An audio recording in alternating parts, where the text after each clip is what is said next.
So today I want to talk about spiritual journey resilience and also burnout protection when you are a practitioner, whether you're a devotee, whether you're a servant to spirits, and or maybe you're just a baby witch. You're somebody who's new to this and you're trying to just maintain a balance, and you're like, maybe I'm doing something wrong. Why do I feel so tired while I'm doing this? I'm going to talk about that today, how you're able to maintain and balance your life as much as you can while being a practitioner. As somebody who is initiated into a tradition, my family also practice a few traditions, so I have to kind of be the not only the caretaker, but I have to be the one who's carrying the baton for those practices as well. I'm also a devotee of La Santa Muerte, so I also practice a lot. I have a business, a spiritual business. I also work a job, and I'm a parent, so I always try my best to balance my life. But it is hard, and I do get burnt out. I think that's crazy to say that I don't. I do get burnt out spiritually, physically, like I can feel it.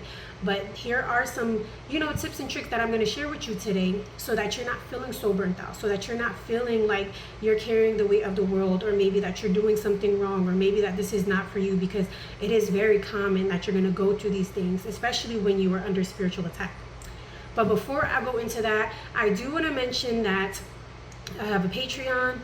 I do readings, I do mentorship, I also sell spiritual products, I do healing sessions, I do free healing sessions as well, and I do have a Patreon where I just kind of share, I write articles about different spirits, practices, and different topics, spiritual topics, where I'm going to put all that information in the description box below, but I'm not going to hold y'all too much. I'm going to just dive right in, and please don't mind me if I'm looking off screen. I took a bunch of notes so that I'm not trailing on or off about something. I just kind of want to keep it as structured as I can. But with that being said, I do want to talk about spiritual hygiene, because that's going to be one of the most important things that you should be focusing on during your spiritual practices, trying to maintain balance. If you're not taking care of yourself spiritually, you can experience burnout very easily. If you are picking up a lot of energy, you're not doing your spiritual baths, you're not meditating, it will be very common for you to pick up negative energies and for you to feel worse. Your body may feel lethargic, you may be having bad dreams, but I do want you to distinguish whether, it might be something that's hormonal, it might be something that is, common. Maybe you might have like PMDD, and you should be able to differentiate, like, okay, maybe it's about to be that time, where I need to start focusing on my health, or whatever the case is, before, you get your menstrual cycle, and your body might feel lethargic or inflamed. But then there's times where spiritually, if you're picking up a lot of energy, or you're doing cleanses or a lot of readings, and you're not taking care of your hygiene or cleaning yourself, of course your body's going to feel like it got ran over by a Mack truck. So you just want to make sure that you are focusing on your spiritual hygiene. One thing that is also very common in burnout with spirituality is feeling disconnected, right? Being exhausted. You might feel like you are doubting that your practice is actually doing something for you. You might have less of a belief. You might question certain things. You might question if what you're doing is something that you're meant to be doing. And this is something that, as a mentor, I have had so many mentees who have come to me saying this thing, that they felt like they got into this and it's the wrong thing. Maybe they're like, oh, maybe I, got into a practice and I wasn't supposed to be doing this, or whatever the case is, because they're so burnt out, because they're getting spiritual attacks. They're trying to be a regular person with a 9 to 5 and also be a spiritualist. They got bills to take care of, so they're just burnt out from trying to fill into everyone's cup, and their cup is completely, it's run dry. So it's important to understand that that is very common. You can experience that, but you can't pour from an empty glass. When you start doubting your spirituality, when you start doubting your spirits, when you start questioning, the reason or the purpose as to why you're doing this, I don't want to say completely stop and agree that you're in the wrong thing. I think it's time for you to take time to take a step back. Focus on yourself. Do things that replenish your energy, whether you have to take a few days where you're not serving any spirits. Maybe you're taking a spiritual bath, you're meditating more, you're getting out into nature. Being able to reconnect with yourself is very important. Reconnect with your your mind, your body, and your spirit, making sure that you're able to hear and think clearly, because that can not only just be a disconnection from your spirits, it could also be maybe a spiritual attack or something like that. So that's why I said you do need to take time when you start feeling burnt out or questioning, doubting yourself. Take a step back to kind of identify and see where is it coming from before you just completely stop doing something. When you start feeling like prayer, meditation, service, or serving your spirit, and when it starts feeling like a chore. Now, what I did for me, especially because I am initiated to voodoo, every day a spirit has their own day. So every day I have to pray. I wake up, I do my libations to my ancestors. I pray to whatever spirits, day it is that day. Give them their offerings, their servings. I take a short amount of time and I give it to them. Same with La Santa Muerte. She has her own day. And that's the day that I normally talk to my ancestors. So I'll reset my boveda, I'll reset her altar. I will pray to all of them, give offerings, refresh offerings. And I feel like once I wake up early in the morning and I get to it, it makes me feel a lot better than me going to work or seeing, a client doing a healing session and trying to do that after. I feel a little bit more drained. So I try to start my day by doing libations, by speaking to my ancestors, by serving my spirits, and then I go about my day. I feel a whole lot more better that I woke up and I started my day like that. And also give them the acknowledgement. So that's something that works for me, by doing it early, by dedicating a day to each spirit, that this is the day you get, that I'm serving you, so that they know that is their special day, that you're going to be talking to them on that day rather than trying to do everything at once. There was a point in time before I was initiated, I would try to do everything at once. I would try to serve everyone at once. And it would burn me out. I'm serving La Santa Muerte, I'm serving my ancestors, I'm serving other, like in Tranquils or whatever the case is, other spirits that I work with, and I was just burnt out. So I gave everybody their own day, split it up, and started early in the morning so that I don't feel so burnt out. Once it starts feeling like a chore, or like you're exhausted and you don't have a love for it anymore, or a love for the spirits, that's definitely when you need to take some time to yourself, take a step back, and get back into a good routine where you're starting to feel like yourself again. It's important to have like a non-negotiable day. Like Sunday is my day of rest, where if I just want to wake up, meditate, say hello to my ancestors, to my spirits, and just bed rock for that day, that's just what I'm going to do. Sometimes I get outside, I touch grass, I meditate, I go for a hike, and that is my day. That is my rest day. That is a non-negotiable. You always have to make sure that you have a single day where you don't have to serve anybody, where you're not praying to nobody, where you're not, because even if you're doing feast days in your home, that is a lot, that's extensive. You want to make sure that you have a day where you are just focusing solely on yourself, where you are not serving anyone, praying, cleaning, nothing. Just focus on yourself that day. That is a non-negotiable, and that is something that you should definitely have for yourself. I think it's also important that every day you meditate, even if it's for 5 to 10 minutes. Just taking time to connect with your thoughts, connect with your energy, with your body, how you're feeling. If you can journal, that's also a good idea to do as well. Just make sure you're doing it every day. I also like to do a card pull. So how's my energy? How's my energy doing for the day? What can I focus on? Learning for the day. What should I focus on for today? I do a little read, I write it down. I do a little meditation, and it doesn't take no more than 30-45 minutes a day, where you should just focusing on having that time for yourself so that you're able to just reset, get your energy balanced. I think it's just most important that you shouldn't be exhausted when you're doing this. It happens, but what you want to do is avoid falling deeper into it and not taking care of yourself to the point where you're like, I just don't want to do this anymore. I don't think this is for me. I think another thing is understanding that sometimes it's okay to take that step back and not feeling guilty.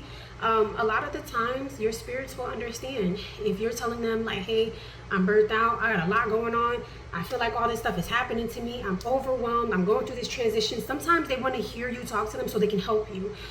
Sometimes they cannot intervene and take over and do something for you or make things better for you unless you ask. So it's important that you have a relationship enough, a close enough relationship to where you can ask your spirits for things and you don't feel uncomfortable for that.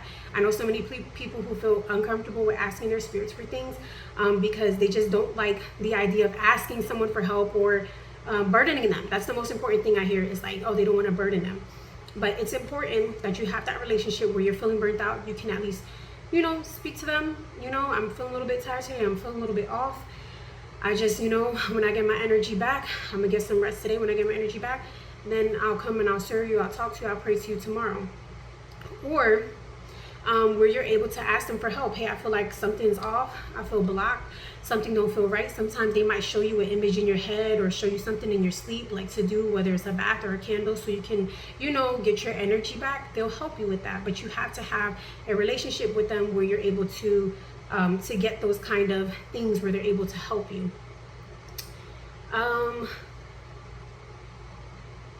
Another thing that I do want to talk about is spiritual attacks, because I think that's one of the most important topics that should be discussed when it comes to feeling burnt out, because sometimes when and it really depends on the situation. I think spiritual attacks and psychosis is a very touchy subject, because I feel like there's a lot of people who are inexperienced who speak on it, who it's like they think they know all the answers.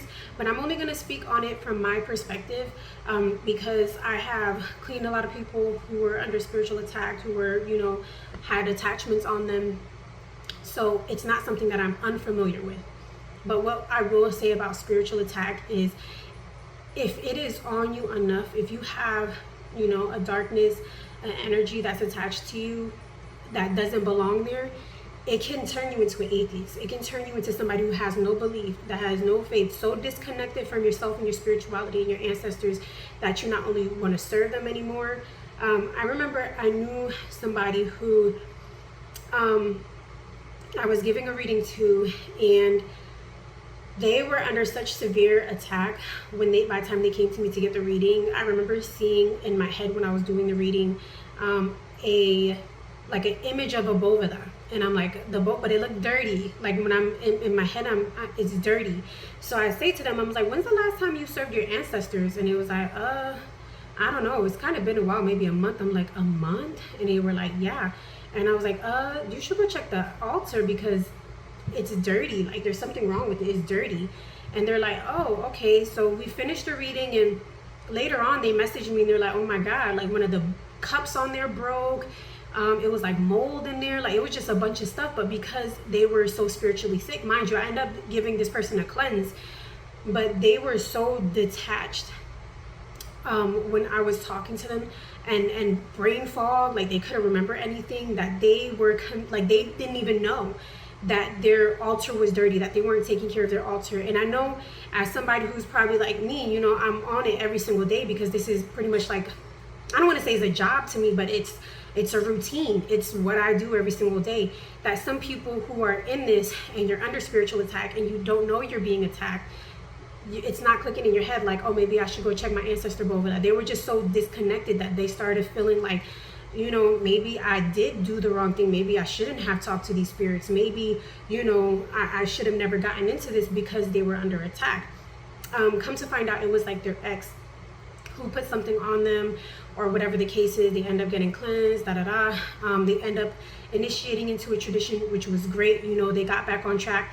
But what I'm trying to say is, it doesn't matter who you are, which I hear all the time. People say, when you're God's favorite, nobody can touch you, It doesn't mean that people aren't going to try, right? It doesn't mean that people might not come close. And I've seen that happen before, I don't like that phrase, because I don't think anyone is untouchable.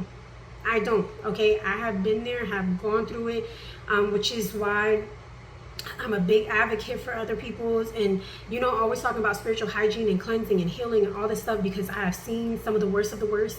And I just really like to emphasize that nobody is untouchable.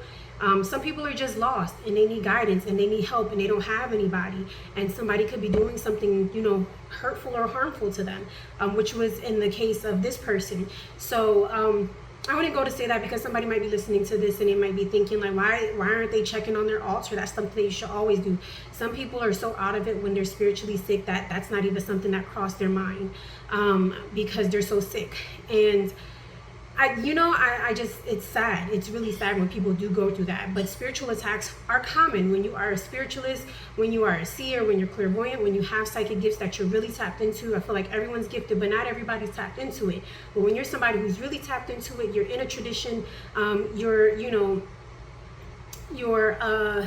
not just in a tradition, you're doing, you're into a practice, you're connecting with different kinds of energies. Bad energies, good energies, you open yourself to it. It has nothing to do with religion, because I'm still a woman of God. I still believe in God.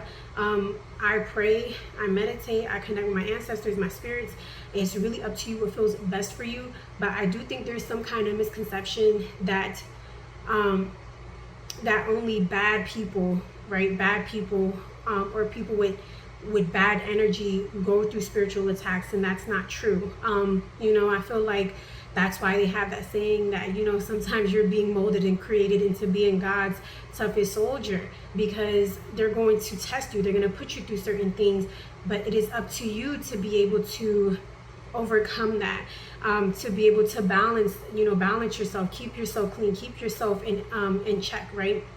Keep your energy in check, keep your energy clean. But it is not something that not everybody experiences, because I've met a lot of good people who have experienced that. It was just really bad people who did that to them, but they were able to overcome it. And it's one of those things where you can feel burnt out, where you're like still serving your ancestors, you're still doing this, you're still doing that, and you still need just a little bit more help, and that's okay. That's why I'm trying to create this and tell you, to pray, keep your energy in check, keep yourself clean. Also take time off, take days off whenever you get the chance, so that you're able to, get yourself back to where you need to be, so that you can be the practitioner that you need to be. You can be, that guide that your ancestors need. Especially if you're somebody where it's like, I didn't volunteer for this, I didn't want to do this, like, and you still have to do it. You just always got to make sure that you are focusing on yourself. You putting yourself first. Your identity should always be attached to you as a person, not your title as a spiritualist. Because even though I have many different titles, I have many different, certs and degrees, that doesn't mean anything. I still always go back to self. I always go back to who I am, because at the end of the day, you can have all these titles, all the things. It does not make you a good person. You always want to go back to self and who you are in here, and keep yourself balanced. Keep that energy in check. That's the most important thing, is making sure that you're good before your ancestors are good, before or I would say your family comes first, right? Your family is good, your ancestors are good, your spirits are good. You always want to make sure that you're in check, your energy is in check, your energy is clean before you are trying to get out and do things. Burnout is something that's gonna happen, right? It's not avoidable, but once you start feeling burnout and you can identify, and you're like, okay, what can I do to make myself feel balanced again? Then at least you know what you can do by keeping it in check, taking a break, focusing on your hygiene, focusing on yourself. Also, spiritual coaches, health coaches, or life coaches are somebody who's very good, who can keep your energy in balance and in check. Because it's somebody who has like a little bit more experience, and you can also talk to them about the things that are going on. So it's good to kind of have somebody you can speak to, even if it's not a spiritual coach, health coach, life coach. Whether you have a godfather, godmother, or a mentor that you can talk to, it's always good to have one of them too, to kind of keep you in check, just so that you're not trailing off too much or doubting yourself in the things that you're doing. That's also something very important. That's a good investment for yourself, right? Everybody needs that.